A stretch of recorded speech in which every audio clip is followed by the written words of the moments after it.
Hello and welcome to week 3.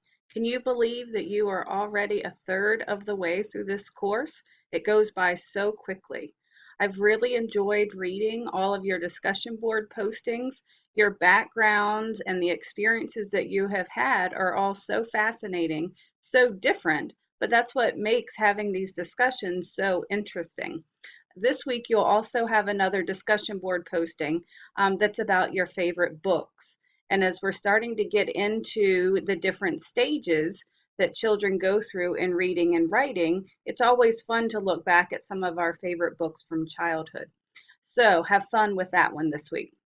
So this week, as we get into chapter 3, we're going to get into the foundation of early literacy, and that's oral language development. We know that babies are communicating from the time they come out of the womb when they cry.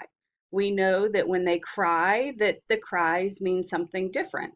And that really is the basis of literacy. So what you're going to notice in this chapter is that they really kind of take you through not just the different stages that children go through, but they also give you some technical terms of what children are learning as they are beginning with their oral language. You'll notice things like syntax, morphemic language, phonetics, pragmatic language.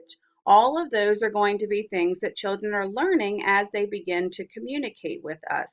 So make sure that you pay attention to the meanings of all of those words because they're all different, but they are interrelated. It's important for children to know the sounds that letters make, which falls under phonetics. It's important for them to know how to use oral language in different social settings, which is the pragmatic. It's important for them to know word structure. It's important for them to know word meanings. So make sure you pay attention to those terms in this chapter. Another thing you'll notice is the continuum of emergent literacy. And so there's 5 stages that you're going to read about. And so it's really interesting to see how children begin to develop in their literacy, starting off with simply observing what's going on, exploring, and so forth and so on. What really is important to know about this chapter is that they're really talking about the beginnings of both reading and writing. Reading and writing are parallel processes, and so what we're learning about here is going to apply to both. So I just kind of wanted to give you a little bit of a heads up on that as you read through this chapter. This chapter is not a lengthy chapter. It's got some great information in there, including diversity, which is helping children who maybe are ELL, which is English language learners, how to help them develop their oral language competencies. Once you get through this chapter, the rest of the book really is going to start taking us age by age.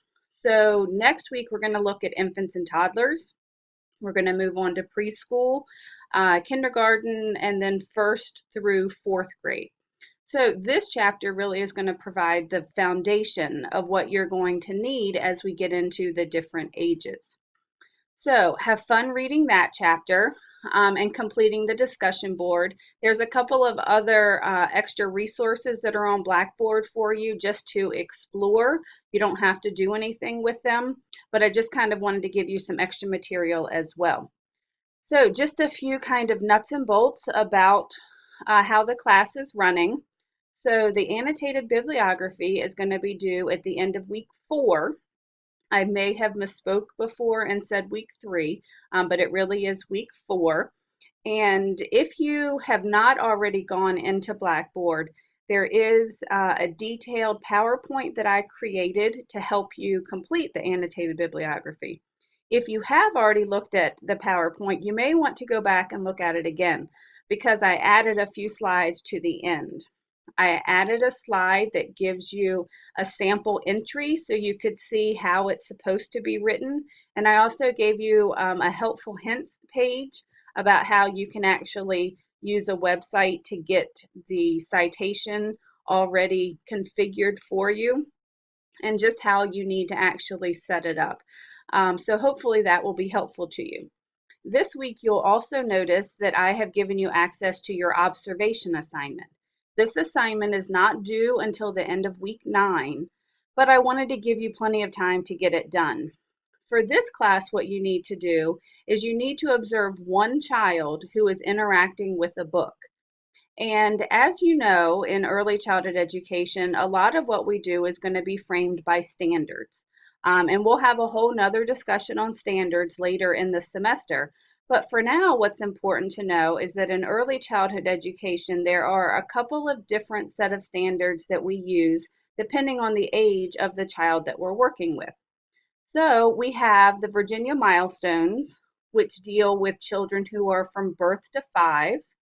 We have the Virginia Foundation Blocks, which is only for 4-year-olds. It really is a pre-kindergarten readiness set of standards.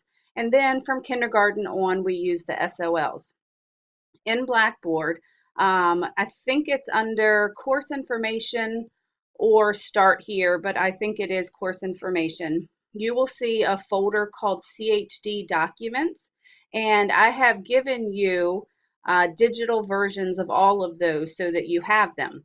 But for the purposes of this observation assignment, I'd like for you to use the foundation blocks just because a lot of the other classes focus more on the milestones.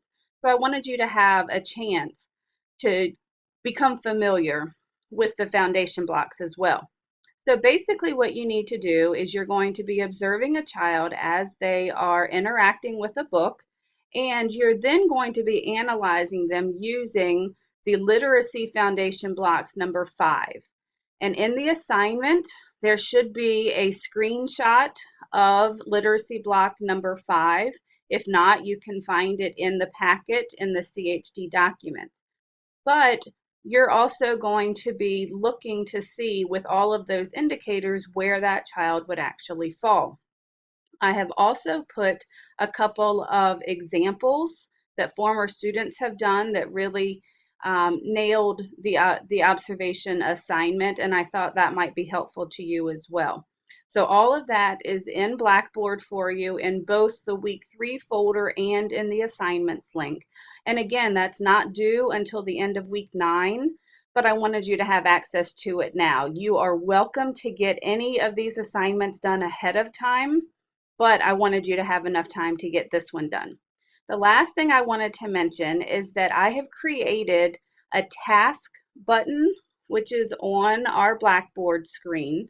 It's on the left-hand menu. And what I've done is I've listed all of the assignments that you'll have for this semester and their due dates. I know that sometimes going back and forth between the course schedule and Blackboard can get a little confusing. So this way you can keep track of all of the assignments that are due and when they are due. So hopefully you'll find that helpful as well. So I think that takes care of week 3. I look forward to reading about your favorite books. When you were a child, I will tell you one of my favorite books was Where the Wild Things Are, which actually is not developmentally appropriate for young children simply because of the monsters, but I still loved it. And so I can't wait to see what some of your favorites were as well. So have a fantastic week, and I will see you in week 4.